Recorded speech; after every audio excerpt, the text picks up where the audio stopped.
press the bell icon on the YouTube app and never miss another update. Hello students, let us continue our discussion regarding 5-digit number. Next topic we have to identify the smallest and greatest of given 5-digit number.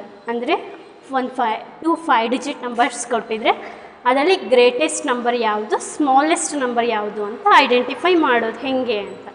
So let us take example 1, which is the smaller number between 52,428 and 81,214. ಏನು ಕೇಳ್ತಿದ್ದಾರೆ, ಇವೆರಡರಲ್ಲಿ ಯಾವುದು smallest, ಇವೆರಡು ನಂಬರ್ಸಲ್ಲಿ ಯಾವುದು smallest number ಅಂತ ಕೇಳ್ತಾ ಇದ್ದಾರೆ. Smallest ಅಂತಂದರೆ ನಾವು ಹೆಂಗೆ ಐಡೆಂಟಿಫೈ ಮಾಡಬೇಕು, 5-digit ನಂಬರಲ್ಲಿ ಅಂದರೆ ಹೈಯೆಸ್ಟ್ ಪ್ಲೇಸ್ ವ್ಯಾಲ್ಯೂನ ಫಸ್ಟ್ ಕಂಪೇರ್ ಮಾಡ್ತೀವಿ. ಇಲ್ಲಿ ಹೈಯೆಸ್ಟ್ ಪ್ಲೇಸ್ ವ್ಯಾಲ್ಯೂ ನಮಗೇನು 1000, ಇಲ್ಲೂ ಕೂಡ ಥೌಸಂಡ್ಸಲ್ಲೇ ಇದೆ. ಸೊ ಇಲ್ಲಿ ಥೌಸಂಡ್ಸ್ ಅಂದರೆ 10,000 ಪ್ಲೇಸಲ್ಲಿ 5 ಇದೆ, ಇಲ್ಲಿ ನಮಗೆ 8 ಇದೆ. 5, 8 which is smaller, either 5 or 8. Obviously 5 is the smallest number. ಏನು ಹೇಳ್ಬೋದು ನಾವು ಅದಕ್ಕೆ, 52,000 answer 52,428 is smaller than 81,240. ತುಂಬ ಈಸಿ, ಎರಡು ನಂಬರ್ನ ಕಂಪೇರ್ ಮಾಡಬೇಕು. ಹೈಯೆಸ್ಟ್ ಪ್ಲೇಸಲ್ಲಿ ನೋಡ್ತೀವಿ, ಇಲ್ಲಿ ಯಾವುದು ಸ್ಮಾಲರ್ ಕೇಳಿದ್ರೆ ಸ್ಮಾಲರ್ ಯಾವುದಿದೆ ಅಂತ ನೋಡಬೇಕು, ಗ್ರೇಟರ್ ಯಾವುದು ಅಂತ ಕೇಳಿದ್ರೆ ಗ್ರೇಟರ್ ನಂಬರ್ ಇರೋದು ನಾವು ಗ್ರೇಟರ್ ಅಂತ ಬರಿತೀವಿ. 52,428 is smaller than 81,214. Let us take next example, that is example 2.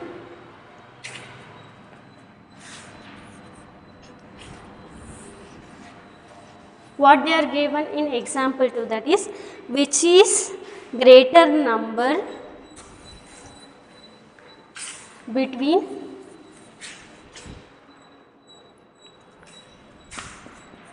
which is the greater number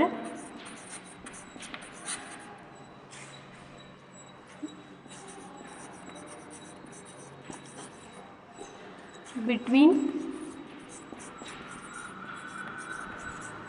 12,234 and 11,484.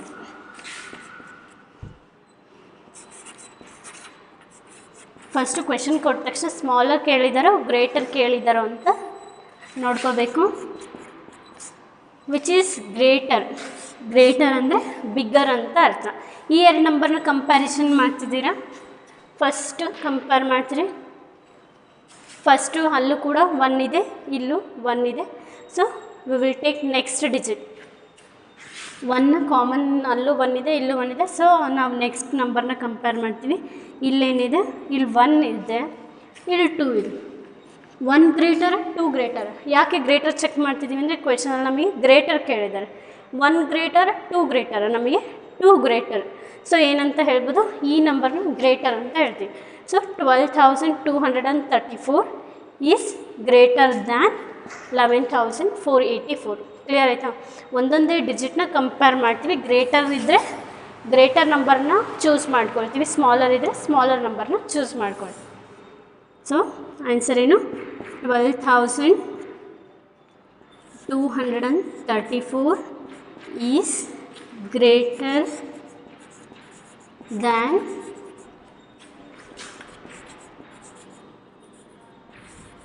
11,484. Is it clear? This is a identification of greater and smaller number of 5-digit number.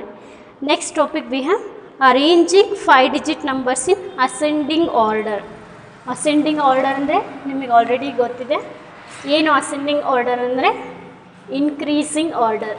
Increasing order ಅಂದರೆ arranging the numbers in smallest to biggest. Is it clear? What is the next topic? Arranging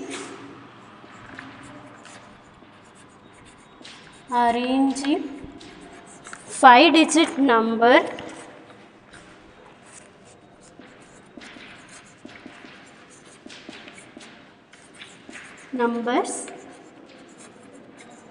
in ascending.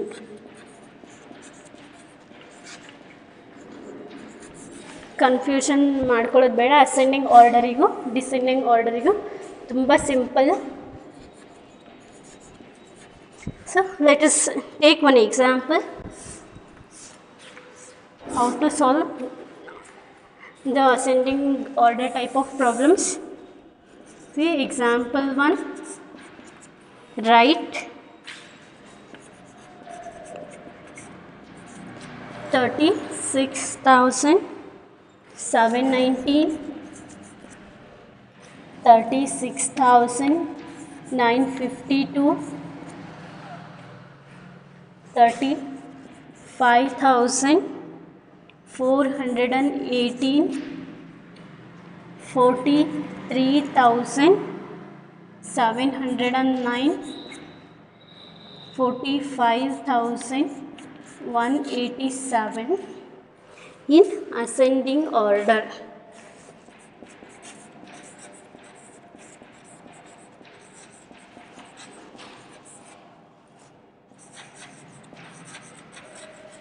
Ascending order ಅಂದರೆ ಏನು ಅಂತ ಹೇಳಿದೆ ನಾನು already. ಸ್ಮಾಲೆಸ್ಟು ಬಿಗ್ಗೆಸ್ಟ್ನ arrange ಮಾಡಬೇಕು. So answer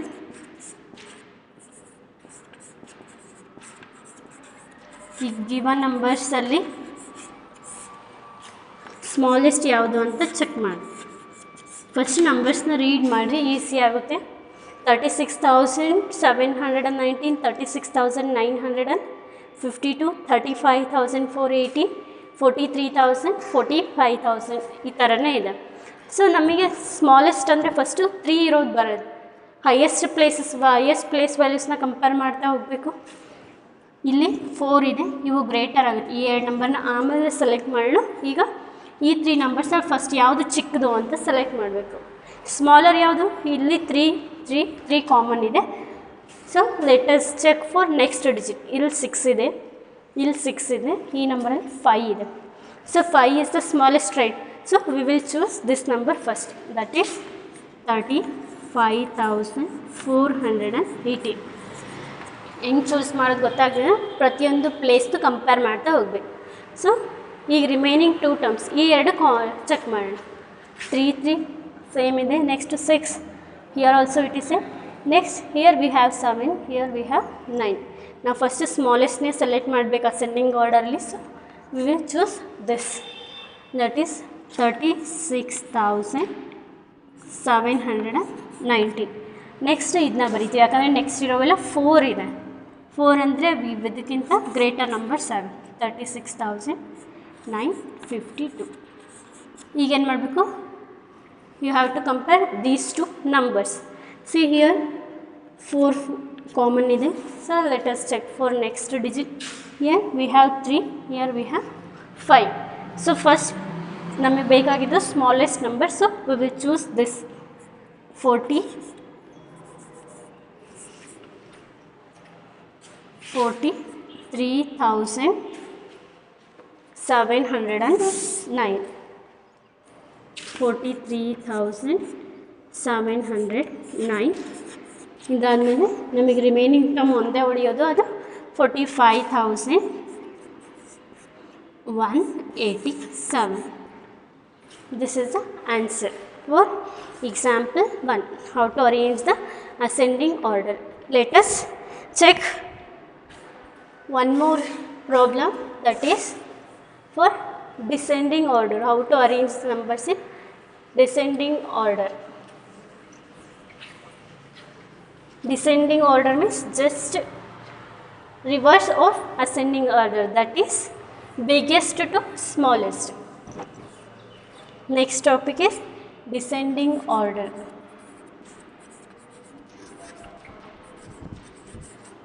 Remember, descending means you have to arrange the numbers in biggest to smallest. Let us take one example, that is write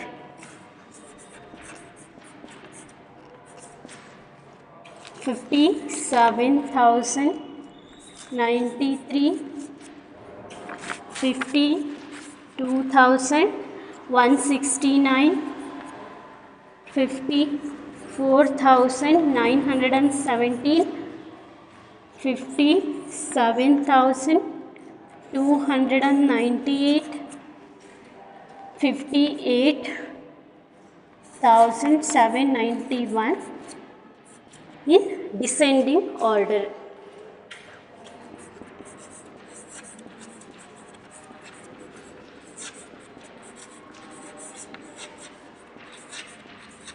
This is a question.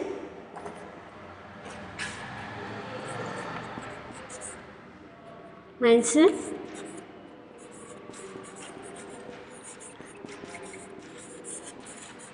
ಏನು ಮಾಡಬೇಕು, first you have to select biggest number among the given question.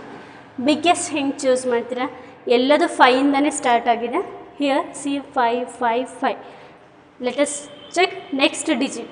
ಇಲ್ಲಿ 7 ಇದೆ. 7 2 4 7 8. ನಮಗೇನು ಬೇಕಾಗಿರೋದು? Biggest ಅಂದರೆ ನಮಗಿಲ್ಲಿರೋದು 8. C ಎಲ್ಲ ಕಡೆಗೂ first digit ನಮಗೆ 5 ಇದೆ, ಅದಾದಮೇಲೆ ಹೈಯೆಸ್ಟ್ ಇರೋದು 8. ಸೊ ಏನಾಗುತ್ತೆ, ಇದು ನಮಗೆ ಬಿಗ್ಗೆಸ್ಟ್ ನಂಬರ್ ಆಗುತ್ತೆ. ಸೊ 58,791. ನೆಕ್ಸ್ಟ್ ಬಿಗ್ಗೆಸ್ಟ್ನ ಸೆಲೆಕ್ಟ್ ಮಾಡಬೇಕು. 8 ಆದಮೇಲೆ ಇಲ್ಲಿ ನೋಡಿ, ಎರಡು ಕಡೆಗೆ 7 ಇದೆ. 5 5 7 7. 7 ಸೇಮ್ ಇರೋದ್ರಿಂದ will check for next digit. ಇಲ್ಲಿ 0 ಇದೆ, ಇಲ್ಲಿ 2 ಇದೆ. 0 ದೊಡ್ಡದ, ನಮಗೆ 2 ದೊಡ್ಡದ. Obviously 2 is bigger. ಸೊ ಏನು ಮಾಡ್ತೀವಿ, ಇದನ್ನೇ ಚೂಸ್ ಮಾಡ್ತೀವಿ. 57,298.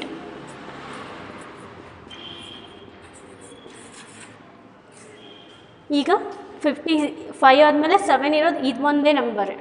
ಸೊ ನಾವು ಇದನ್ನ ನೆಕ್ಸ್ಟ್ ಬರಿತೀವಿ. 57,093. ಈಗ ರಿಮೈನಿಂಗ್ ಈ 2 ಟರ್ಮ್ಸ್, ಇವೆರಡಲ್ಲಿ ಯಾವುದು ಮತ್ತು ಬಿಗ್ಗರ್ ಅಂತ ಸೆಲೆಕ್ಟ್ ಮಾಡೋದು. ಇಲ್ಲಿ 5 5 ಸೇಮ್ ಇದೆ, ಇಲ್ಲಿ 2 ಇದೆ, 4 ಇದೆ. 4 is bigger. So we will write this 54,970.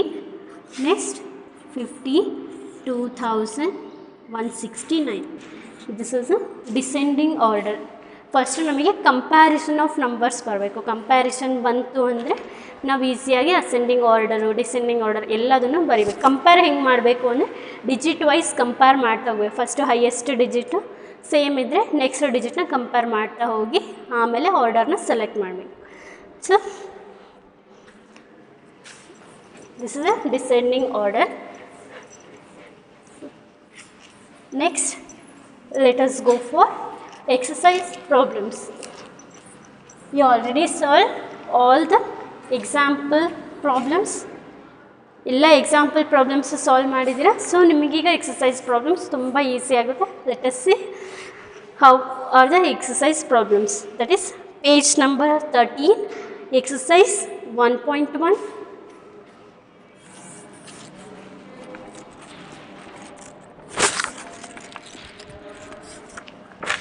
So let us take first main. Insert commas at appropriate places in the following numbers. Write in words. ಅಂದರೆ ಗಿವನ್ ನಂಬರ್ಸಿಗೆ ನಾವೇನು ಮಾಡಬೇಕು, ಅಪ್ರೋಪ್ರಿಯೇಟ್ ಕಾಮರ್ಸ್ನ ಇನ್ಸರ್ಟ್ ಮಾಡಿ ಆ್ಯಂಡ್ ವರ್ಡ್ಸ್ ಮೀನ್ಸ್ ಸೆಂಟೆನ್ಸಲ್ಲಿ ನಾವು ಬರೀಬೇಕು. Let us solve first question. In first main ಏನು ಕೊಟ್ಟಿದ್ದಾರೆ? This is the given question. ಏನು ಹೇಳ್ತಿದ್ದಾರೆ? ಇನ್ಸರ್ಟ್ ಕಾಮರ್ಸ್ನ ನೀವು ಫಸ್ಟು ಹಾಕಬೇಕು. ಹೆಂಗೆ ಹಾಕ್ತೀರಾ? ಕಾಮರ್ಸ್ನ ಯಾವಾಗಲೂ ನಾವು 1000 ಪ್ಲೇಸ್ ವ್ಯಾಲ್ಯೂ ಪ್ರಕಾರ ಹೋದರೆ ಸಿ ನಮಗೆ ಗೊತ್ತಿದೆ units, tens, hundreds, thousands, this 10,000. ಏನಿದು ದಿಸ್ ಪ್ಲೇಸ್ ವ್ಯಾಲ್ಯೂ. ಕಾಮ ಹೆಂಗೆ ಹಾಕೋದು ಅಂದರೆ ಬಿಫೋರ್ 1000. ರಿಮೆಂಬರ್, ಬಿಫೋರ್ 1000 ನಾವು ಕಾಮ ಹಾಕ್ತೀವಿ. ಇಲ್ಲಿ ನಮಗೇನಿದೆ 1000 ಇದೆ, so you have to put comma before 1000. So ಇಲ್ಲ ಫಸ್ಟ್ ಸ್ಟೆಪ್ ಆಯಿತು, ಕಾಮ ಹಾಕಿದ್ವಿ. ಈಗೇನು ಮಾಡಬೇಕು, ವರ್ಡ್ಸಲ್ಲಿ ಬರೀಬೇಕು. ಹೆಂಗೆ ವರ್ಡ್ಸಲ್ಲಿ ಬರೆಯೋದು ಅಂದರೆ ಈಗ ಫಸ್ಟ್ ಕೊಟ್ಟ ತಕ್ಷಣ ಪ್ಲೇಸ್ ವ್ಯಾಲ್ಯೂ ಬರ್ಕೊಂಡಿರ್ತೀರಾ. See 32 comes under 1000. 1000 ಕೆಳಗಡೆ ಬರುತ್ತೆ ಅಲ್ವಾ 32. ನಮಗೆ ಪ್ಲೇಸ್ ವ್ಯಾಲ್ಯೂಸ್ನ ಕರೆಕ್ಟಾಗಿ ಬರ್ಕೋಬೇಕು. Units, tens, hundreds, 1000, 10,000. ನಮಗೆ 32,000 ಕೆಳಗಡೆ ಬರುತ್ತೆ. ಏನಂತ ರೀಡ್ ಮಾಡ್ತೀರಿ ಅಂದರೆ 32,000 ಇಸ್ ಇಟ್ ಕ್ಲಿಯರ್. 32,000 ನಮಗೆ 8 to 100 ಕೆಳಗಡೆ ಬರುತ್ತೆ. So 894 is it clear. 32,894. ಒಂದೆರಡು ಪ್ರಾಬ್ಲಮ್ ಸಾಲ್ವ್ ಮಾಡಿದ್ರೆ ನಿಮಗೆ ಈಸಿ ಆಗುತ್ತೆ. ಸೊ 32,894.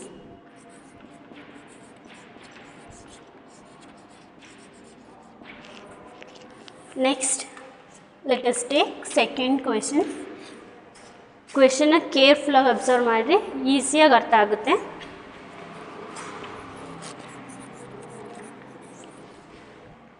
ಫಸ್ಟ್ ಕ್ವೆಶನ್ ಕೊಟ್ಟ ತಕ್ಷಣ ಏನು ಮಾಡ್ತೀರಿ, ಪ್ಲೇಸ್ ವ್ಯಾಲ್ಯೂಸ್ನ ಬರ್ಕೊಂಡ್ರೆ ಈಸಿ ಆಗುತ್ತೆ ನಿಮಗೆ. That is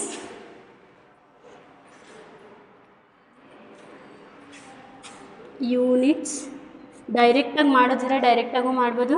tense, hundreds, thousands, that is 10,000. Is it clear? So ಹಿಂಗೆ ಕಾಮ ಹಾಕೋದು ಹೆಂಗೆ, ಬಿಫೋರ್ 1000. ಇಲ್ಲಿ ನಮಗೆ 1000 ಇದೆ ಅಲ್ವಾ, 1000 ಪಕ್ಕ ನಾವು ಕಾಮ ಹಾಕ್ತೀವಿ.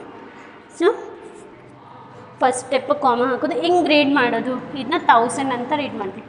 18,400 ಕೆಳಗಡೆ ಇದೆ. ಪ್ಲೇಸ್ ವ್ಯಾಲ್ಯೂ ಬರೆಯೋದು ಗೊತ್ತಿದೆಯಲ್ಲ, ದಿಸ್ 100. 415.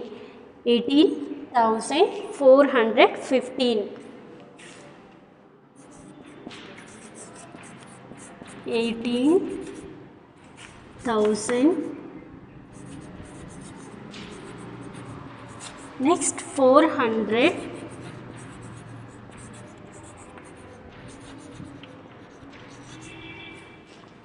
15.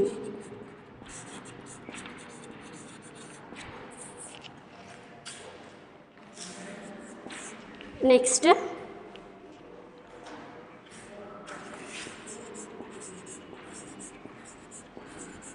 ಫಸ್ಟ್ ಸ್ಟೆಪ್ಪಲ್ಲಿ ಏನು ಮಾಡ್ತೀರಾ, ಪ್ಲೇಸ್ ವ್ಯಾಲ್ಯೂಸ್,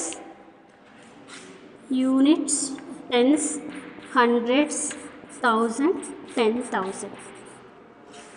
ಕಾಮ ಹೆಂಗೆ, 1000 ಬಿಫೋರ್ 1000. 1000 ಪಕ್ಕ ಕಾಮ ಹಾಕ್ತೀರಾ. ಹೆಂಗೆ ರೀಡ್ ಮಾಡ್ತೀರಿ, ಇವೆರಡನ್ನೂ 1000 ಅಂತ ರೀಡ್ ಮಾಡ್ತೀರಾ. 99,900.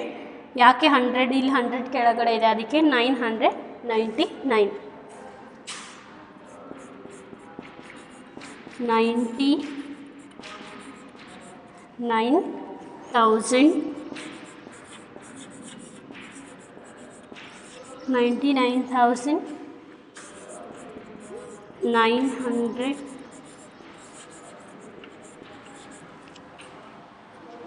99.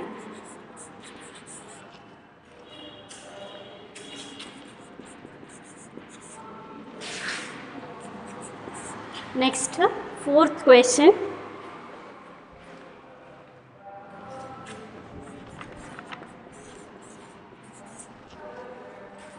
ಫಸ್ಟ್ ಸ್ಟೆಪ್ ಏನು, place values ಬರ್ಕೊಳ್ತೀರಿ.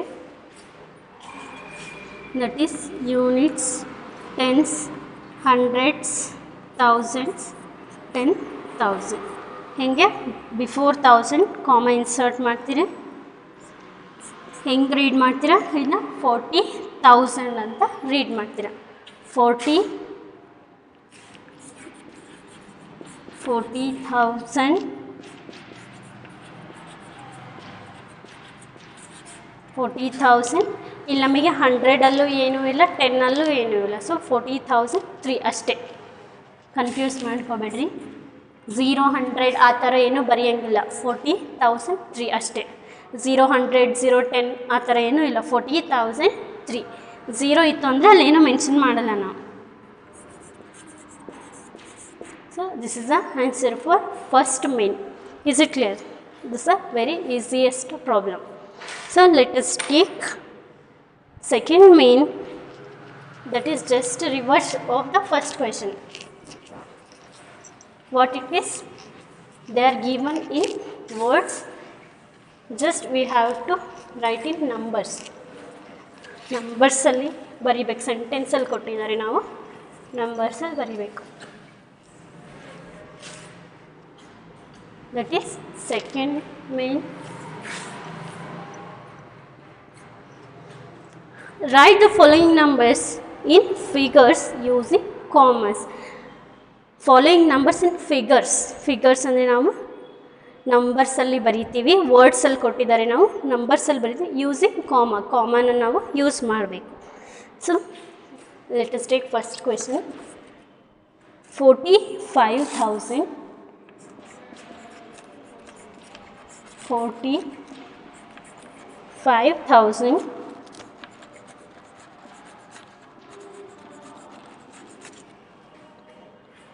618.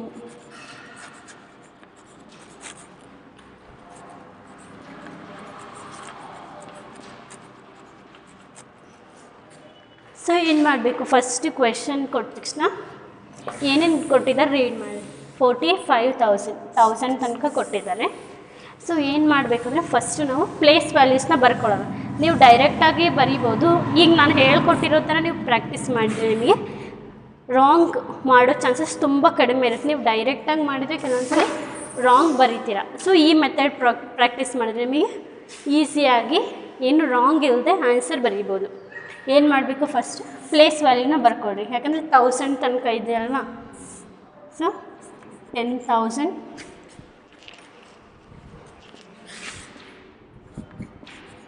1000, hundreds, tens, units. ಇದು ಪ್ಲೇಸ್ ವ್ಯಾಲ್ಯೂ. ಏನು ಮಾಡ್ತೀರಿ, 45,000 ಅಂದರೆ 1000 ಕೆಳಗಡೆ 45 ಬರೀಬೇಕು. ಇವೆರಡು 1000 ಅಲ್ವಾ. ಸೊ 45. ಏನು ಹೇಳ್ತಾರೆ, 618. 100 ಕೆಳಗಡೆ 6, ನೆಕ್ಸ್ಟ್ ಏನು 18. Is it clear? ಫಸ್ಟ್ ಏನು ಮಾಡಿದ್ರಿ, ಪ್ಲೇಸ್ ವ್ಯಾಲ್ಯೂಸ್ ಬರ್ಕೊಳ್ತೀರಿ. 1000 ಕೆಳಗಡೆ 45 ಇದೆ, 45 ಬರೆದಿದ್ದೀವಿ. 600, 100 ಕೆಳಗಡೆ ಏನಿದೆ 6, ಸೊ 6 ಬರೆದಿದ್ದೀವಿ. ನೆಕ್ಸ್ಟ್ 18 ಇದೆ, ಸೊ 18 ಬರೀತಿದೆ. Is it clear? So let us take second question. That is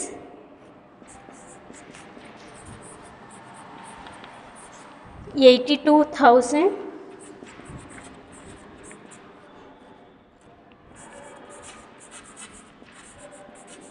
82,003. First step ಏನು, ಪ್ಲೇಸ್ ವ್ಯಾಲ್ಯೂಸ್ ಬರ್ಕೊಳ್ತೀರಿ. 10, ಇಲ್ಲೂ ಕೂಡ 1000 ತನಕ ಇದೆ. So 10,000, 1000, hundreds, tens, units. 1000 ಕೆಳಗಡೆ ಏನಿದೆ 82, 82, 82. Is it 82? ನೆಕ್ಸ್ಟ್ 100 ಇದೆನಾ, ಏನೂ ಕೊಟ್ಟಿಲ್ಲ ಅವರು. ಸೊ 10 ಏನಾದರೂ ಕೊಟ್ಟಿದ್ದಾರಾ, ಇಲ್ಲ. ಡೈರೆಕ್ಟ್ 3 ಅಂತ ಕೊಟ್ಟಿದ್ದಾರೆ. ಸೊ ಹಿಂಗೆ ಬರೀತೀವಿ. ರಿಮೆಂಬರ್, ಈ ಥರ ಕೊಟ್ಟಾಗ ನಮಗೆ ಪ್ಲೇಸ್ ವ್ಯಾಲ್ಯೂಸ್ ಬರ್ಕೊಂಡ್ರೆ ತುಂಬ ಈಸಿ ಆಗುತ್ತೆ. ಸಿ 1000 ಕೆಳಗಡೆ 82 ಕೊಟ್ಟಿದ್ದಾರೆ. ಸೊ 82 ಬರೆದಿದ್ದೀವಿ. ನೆಕ್ಸ್ಟ್ 100 ಏನೂ ಮೆನ್ಷನ್ ಮಾಡಿಲ್ಲ. ಇಲ್ಲಿ 100 ಮೆನ್ಷನ್ ಮಾಡಿದ್ರು, ಅದಕ್ಕೆ 6 ಅಂತ ಬರೆದಿದ್ದೀವಿ. ಇಲ್ಲಿ ಏನೂ ಮೆನ್ಷನ್ ಮಾಡಿಲ್ಲ, ಅದಕ್ಕೆ ಝೀರೋ ಅಂತ ಹಾಕ್ತೀವಿ. 18 ಕೊಟ್ಟಿದ್ರು 18 ಬರೆದಿದ್ದಾರೆ. ಇಲ್ಲಿ 3 ಕೊಟ್ಟಿದ್ದಾರೆ. 3 ಅಂದರೆ ಸಿಂಗಲ್ ಡಿಜಿಟ್ನ 0 3 0 2 ಆ ಥರ ಬರೀತಾ ಹೋಗ್ತೇವೆ. So 82,003. Is it clear? So let us take third question.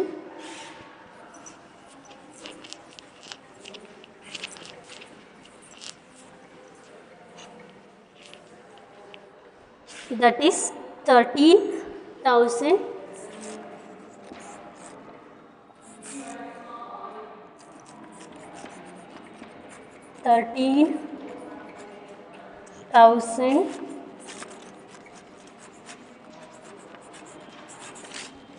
700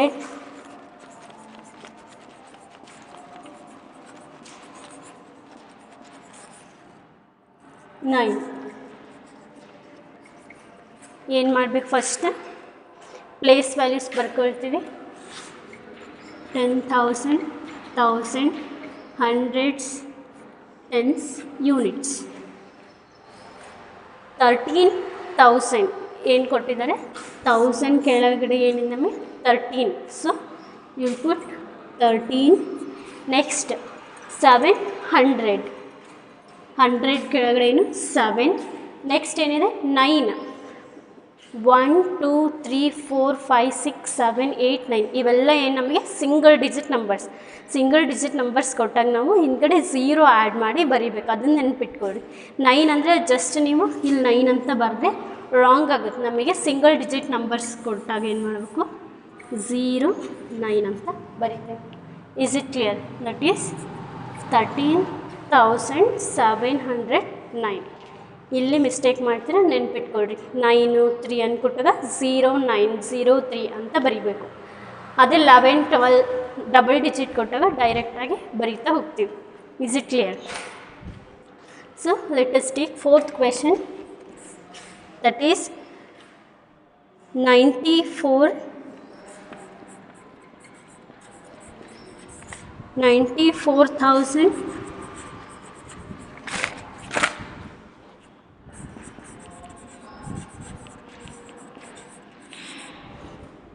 300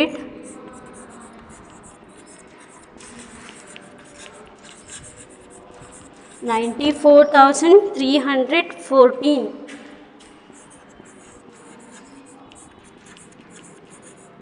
ಏನು ಮಾಡ್ತೀರಿ? ಫಸ್ಟ್ ಸ್ಟೆಪ್ಪಲ್ಲಿ ಫಸ್ಟು ಪ್ಲೇಸ್ ವ್ಯಾಲ್ಯೂಸ್ ಬರ್ಕೊಳ್ರಿ. ಇಲ್ಲೂ ಥೌಸಂಡ್ಸ್ ತನಕ ಇದೆ.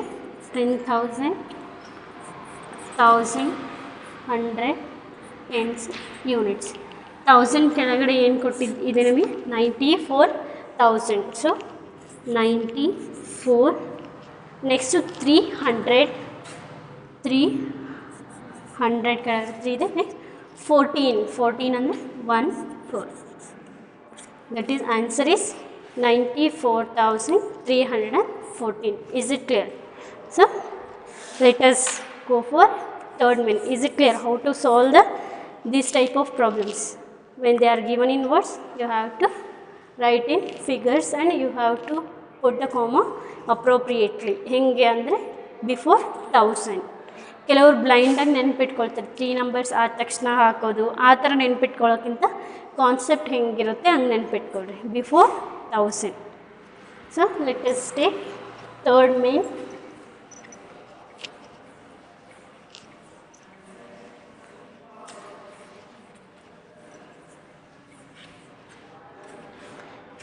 Right the following numbers in expanded form. Expanded ಫಾರ್ಮಲ್ಲಿ ಬರೆಯೋಕ್ಕೆ ಹೇಳಿದ್ದಾರೆ. ಆಲ್ರೆಡಿ ಒಂದು ಎಕ್ಸಾಂಪಲ್ ಕೊಟ್ಟಿದ್ದಾರೆ ನೋಡಿರಿ. 47,609. 4 × 10,000 + 7 × 1000 + 6 × 100. ಅದನ್ನ ನೀವೇನು ಮಾಡಬೇಕು ಅಂದರೆ ಫಸ್ಟು ಹಾಗೆ ಎಕ್ಸಾಂಪಲ್ ಪ್ರಾಬ್ಲಮ್ ಸಾಲ್ವ್ ಮಾಡ್ಕೊಳ್ಳಿ. ಆಮೇಲೆ ನಾನು ಫಸ್ಟ್ ಕ್ವೆಶನಿಂದ ಸಾಲ್ವ್ ಮಾಡಿಸ್ತಾ ಹೋಗ್ತೀನಿ.